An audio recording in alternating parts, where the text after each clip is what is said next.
we've had the pub quiz, and well, we've got a sharer of a 5 out of 5 in the studio. We must bow down to the greatness. Hello. I have to be honest. I have to be completely and utterly honest. It was not all me. I have to say, some of those questions I did not know the answers to. Rachel, my 16-year-old, absolutely owned that one. Until it Yeah. was not me at all. Not me at all. I was like, I've not got a clue. Which ones did she excel at? She knew the London one, so she knew. Really? Yeah, I was like, oh, weird. Not a clue. Not a clue. And I knew the Shilling one. Well done. Because I knew the Owl on the Pussycat. What were the others? I can't remember now. Oh, I went Uma Thurman first. She went Gwyneth Paltrow. No way. way. And I was like, that was like a 90s film. Yeah. It was like ages ago. How do you even know that? She knows her film stuff, though. She knows her film. Yeah, she does, yeah. She's obviously a good person to have in a general knowledge pub quiz. Sounds like it. There you go. Right, dibs. Yeah, on Rachel. Yeah. We're having Rachel. Yeah. How are you doing? How's your week been? Of course, you were with us on Gratitude Tuesday, here we are again, back together. I know. I love coming in. It's great. It's great fun. It's been a busy week.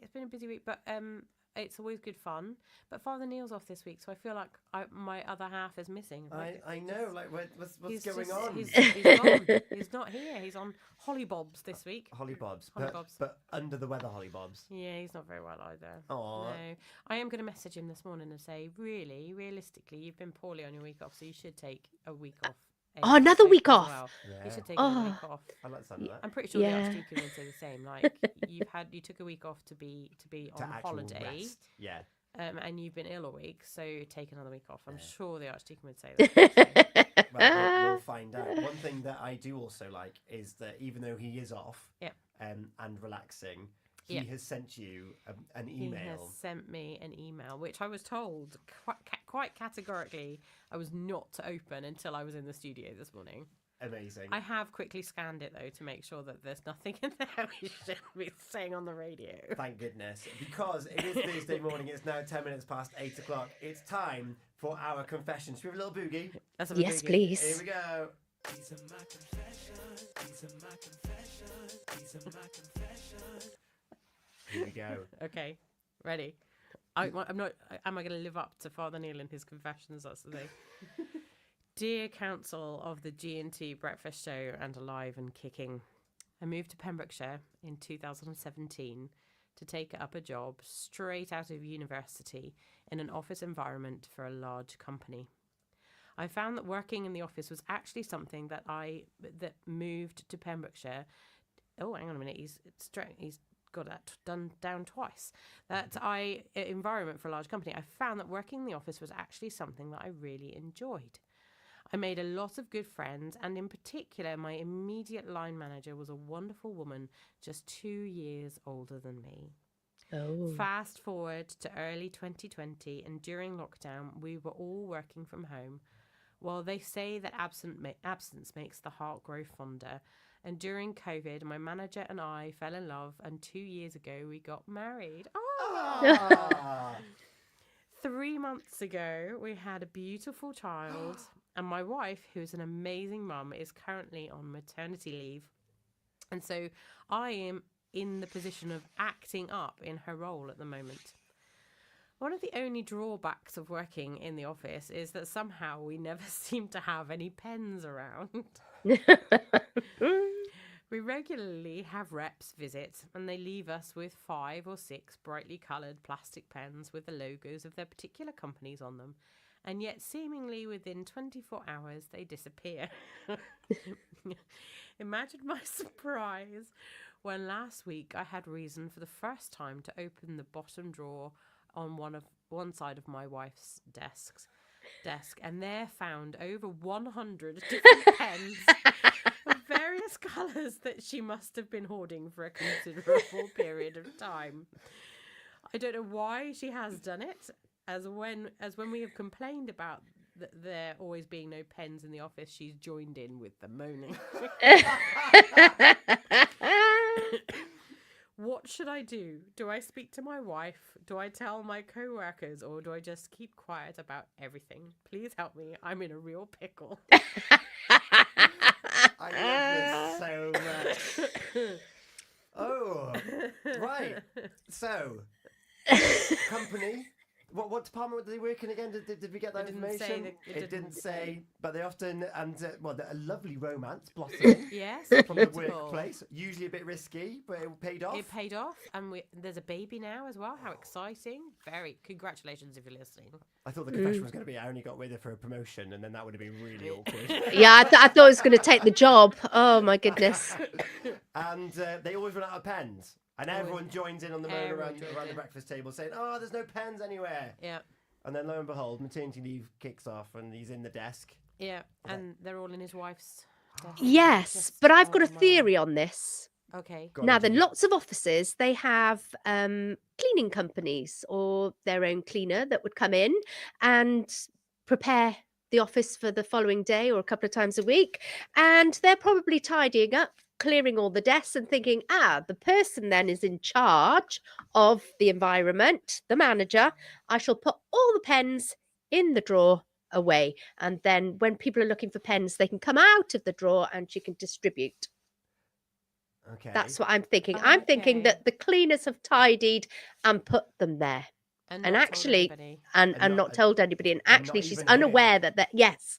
And it's not a drawer that she actually goes in. She only has a top drawer. The top drawer is where you go, really. And it's only stuff that you haven't seen for 12 months that you think, it could be there going down Ah, further. That's what I Yeah. think. See, I'm liking this story because Okay.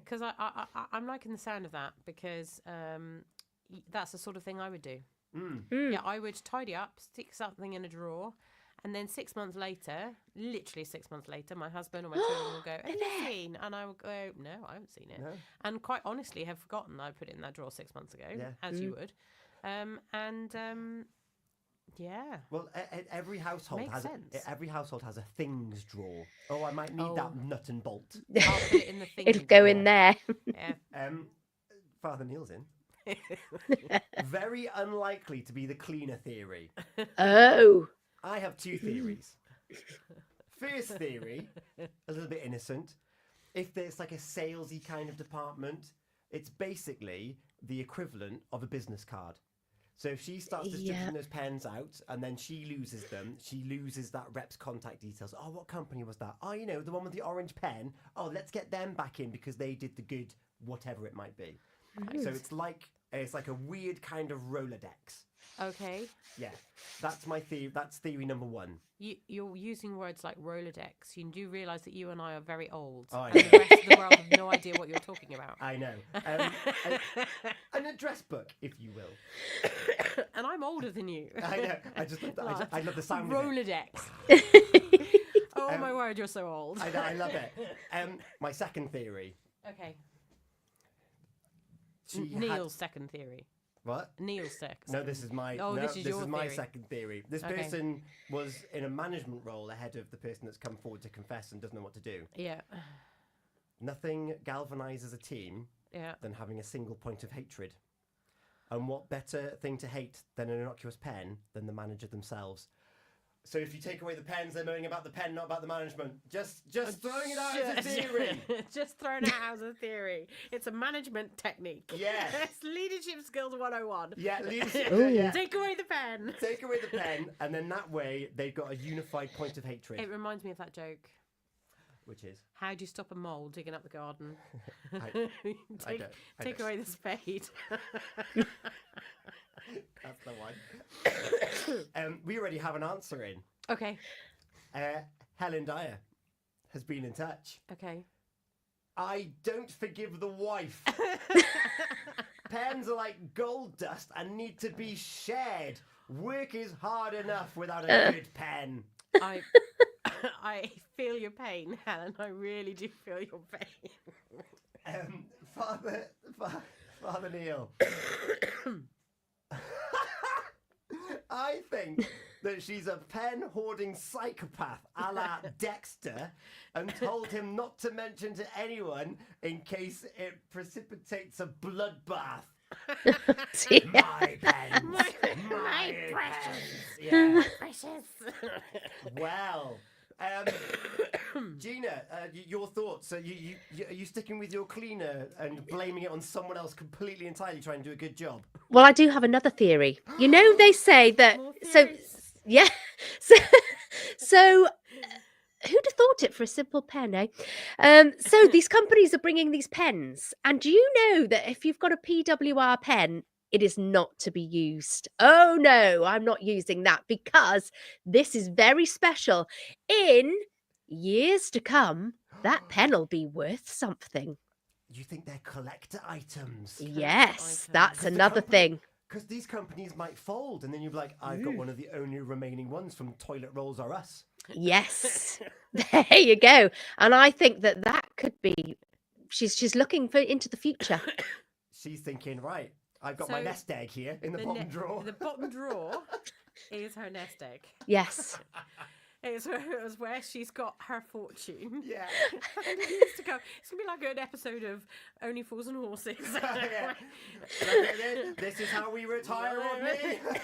Yeah. Next year we'll be millionaires.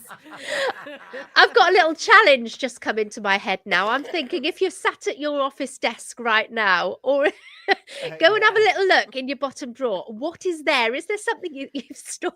If you're sat at your office desk right now, I'm asking the question: what are you doing listening to us? Well, Anna has a Purist Radio pen. For the benefit of those on social media, I'm holding a Purist Radio pen right now. Oh. This is my dream holiday right here in my hand. So the question again, going back to the email, what does the confessor want from us? Is it guidance? Does he confront the wife? Is it, or are we forgiving? Yeah, Right? he wants to know whether he should confront the wife. or not. Yeah. I mean, he's basically said, "What should I do? Do I speak to my wife? Do I tell my co-workers, or do I just keep quiet about everything? Please Oh, help me." because the Oh. problem is now is that there's marriage in there. That's a bond. Yeah, you can't go against your wife. I mean, You need to speak to your wife. unless you're in like a suit of armor, you got a flamethrower, a guard dog, a steel wall partition between you. In black, but by the way, I told the guys in work about all the pens, and then run away really quickly. Ooh. No, approach the subject with, you know, all those pens that have been missing. I think I might know where they are. Oh, and do it as a helping hand. Yes. Yes. Oh, you never get those cleaners. They've been putting all the pens in the bottom. In the box. Yeah. And And then- say, I found them. I've distributed them out to everybody in the office. Everybody's had 10 each. And see the palpitations go. "Oh!" And then you may get a confession of why they're there. His wife may then confess. Yeah. Well, Helen's already not forgiving the wife. Wasn't even the question. You get in there, Helen. We're sending Helen in. Mrs. Dyer, you can go in and sort this out. Yeah. Or I do quite like Gina's thoughts there and play it off as a helping hand. Oh, I was sorting out, like, because you're on maternity. I was just keeping tabs on everything, and I noticed every single pen that's been given to us by a sales company. I found them. Isn't that great? Yeah. Isn't that great? And she'll What do you go, want me to do with them? What would you like me to do? Yeah, that's a good shout. Yeah. Yeah. What would you like That's me how to I'd go. That's how I'd play it, I think. Yeah. Anna, the problem is now is that anyone watching or listening to this may think that they know these people and they know it's there. So now every manager's bottom drawer is going to get raided in every office. in Pembrokeshire. I'm having a look in mine. Oh! I'm just having a look. Oh, what's in your bottom drawer, G? It's a couple of pens. It was Gina all along. No. I've only got a. Yeah, they're not very good ones, though. It's not me. I do think though that there is actually. I think the other theory that we haven't looked at, and I Yeah. think we need to look at this quite seriously, is the pen gremlin. Yes, it's a real thing. It's a real thing. I mean, Yeah. we haven't spoken about this, but you know, I honestly do truly believe that there is a little gremlin that goes around stealing precious pens. Pens are not designed to last because they disappear into thin air Into thin due air. to the goblin. To I the saw goblin. I saw a picture on social media the other day, which was I used a pen all the way down so there was no ink and just in a normal biro, and they're like, "This is the best day of my life." Because usually they disappear, don't They they? disappear before you get that far. Yeah. I mean, places that do refillables must make an absolute fortune. Yeah, must do. Yeah. So let's have a look then. So we're blaming the gremlins. Yeah, We're blaming the cleaner. yeah. We're blaming everyone apart from the woman who's hiding the pens in the drawer. Yeah. Well, we don't know, do we? We can't blame her until we know for definite that she has been hiding those things. Is this in one the we've got to drawer. come back to, or are we So I just going to think- sort of we are gonna say, have to come back I to think, it. I think the husband is going to have to ask his wife, and we need a part 2. and then we're going to forgive if she has been hoarding them all, then it's whether we forgive for taking them all. Yeah, if Father Neil's still with us, I wonder what his advice was. So there's 2 tacts as well. There's that play it coy because you've got a woman on maternity leave with a 3-month-old baby, Yeah, you don't want to upset her. or you go in there pointing fingers and be like, "You stole the pens." No, No, no, don't do that. not That's do not- that. That is definitely not a and- good idea. I'm tempted to put them up as a poll and see what he should do so he can live his life out by the whim By of, the whim of Pure Pure West West Radio. Yeah. I found them. What do you want me to do with them? Okay, and report back. Yeah. And Yeah. then, well, so the only person that's actually weighed in on the actual motives of the wife is Yeah. Helen, which means that I'm gonna have to play this for now. Dun dun dun. To be continued. Father Neil, don't do anything. Just like, stand away. Don't get involved. Don't get involved. The time will come and it'll be divine when that time comes. Yeah. That yeah. was good fun. Thank you very much. Please let us know if you're listening. Please let us know what you go and do and what the response was. And if you take a pen out of the drawer, please don't lose it. Oh, my goodness. We've got celebration. Well, first of all, Alive and Kicking on Sunday. Alive and Kicking on Sunday. Yes, absolutely. I'm going to be on my own. Of on course. Sunday. Father Neil is off on his hollybobs, so I'm all on my own. So I have asked Tom if he'd like to join me. He hasn't told me whether he's going to come and join me.